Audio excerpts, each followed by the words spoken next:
Good morning mga kamamshis. This is Wandering Melissa from Canada. It's my first day at work and I am walking from my house to work. My work starts at 8:30 and right now it is 7:58 a.m. I'm gonna check how many minutes I need before I get to work. I will be walking down the Belgo stairs. And as you can see, the sun is not yet up. It's still cold. I forgot to check the temperature today. But somehow, hindi naman ako ganun na nilalamig.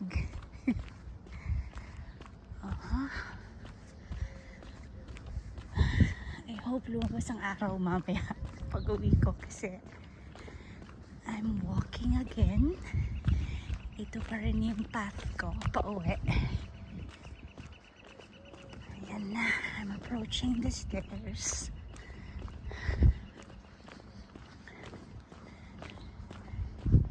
I need to cross the street and then pa yung pedestrian lane. Since it's clear, dito na ako nag-cross. Ang ganda ng paligid, right? The trees are starting to bloom. Kasi nga spring na. Ayan na. Last time na nagdaan ako dito, binilang ko to 100 steps. As we all know, it's easier if you're going down the stairs. Well, I'm so excited to go back to work. Well, kita pala yung building na yun where I used to work as admin assistant to a lawyer. Yung building na mas mababa kaysa dun sa isa. There you go, there you go. There you go. Ang ganda ng view. Dahan-dahan kasi baka ako ay matapilok. Wala akong kasabay maglakad. No one is behind me too. Ayan, look at that. Look at that. So beautiful. It's really beautiful in Canada. So, itong video ko ay almost 4 minutes na. So therefore it's past 8. Few minutes past 8. Ayan. Ayan, look at that.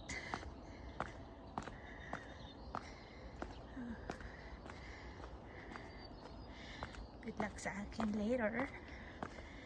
I'm gonna be going up the stairs. Pauwi.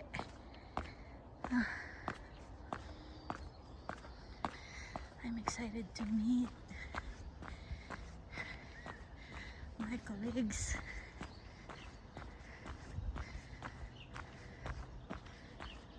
Ayan.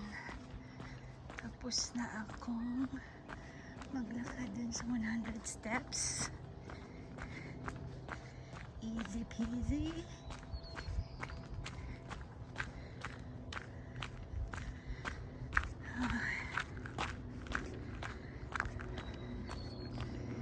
Almost 5 minutes of walking.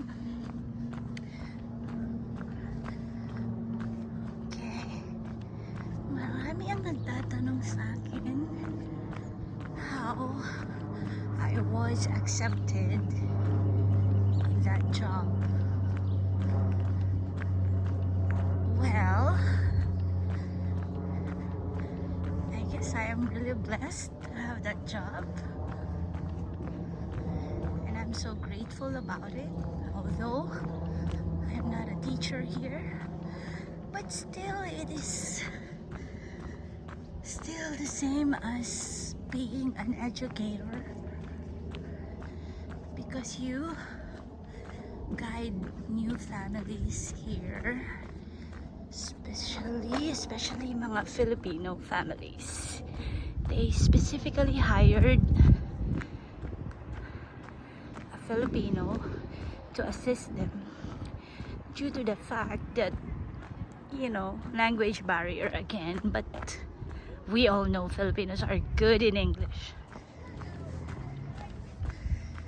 Ayan, may makakasalubong tayong mga kids.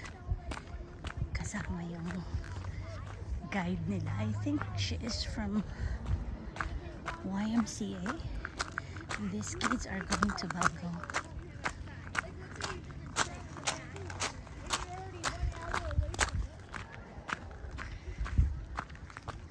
I said good morning to them, but I didn't use the camera because it's not allowed here to expose the faces of these children in social media, of course without the parents' consent.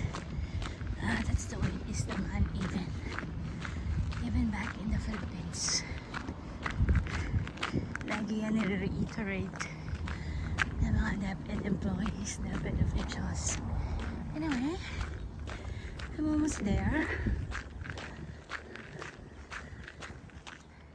Yung isang building there, beyond that fence, it's Quigley Elementary School. I used to be there. I used to work there as YMCA employee.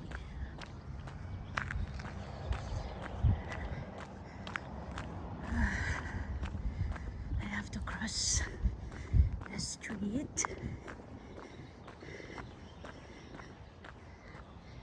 Ganda, right? Look at the sky.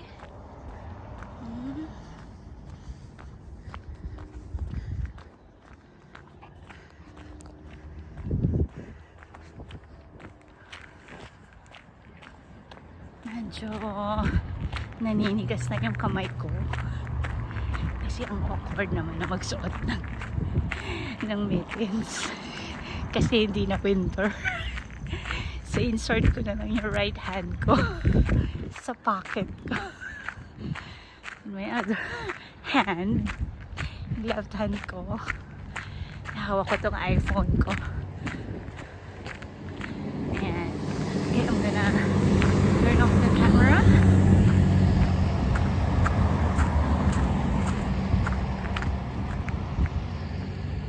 Okay, it's safe to cross. I can cross now. Ayan ang Quigley Elementary School.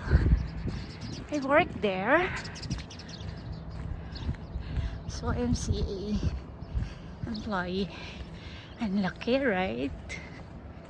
May field kung saan pwede kang maglaro. Bakit parang late na tong bata na to? Mapasok dito sa Quigley, hindi siya nakasabay dun sa unang group.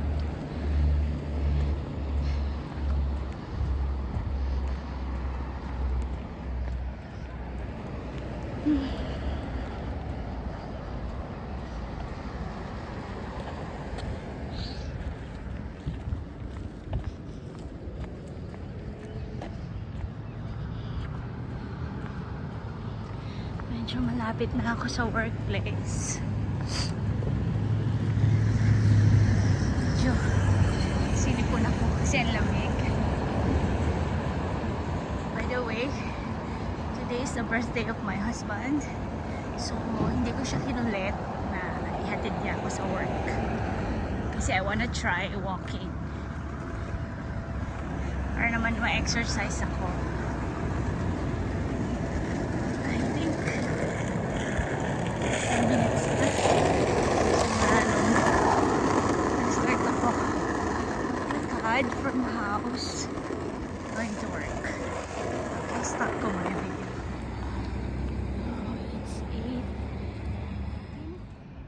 It's 8:30 a.m.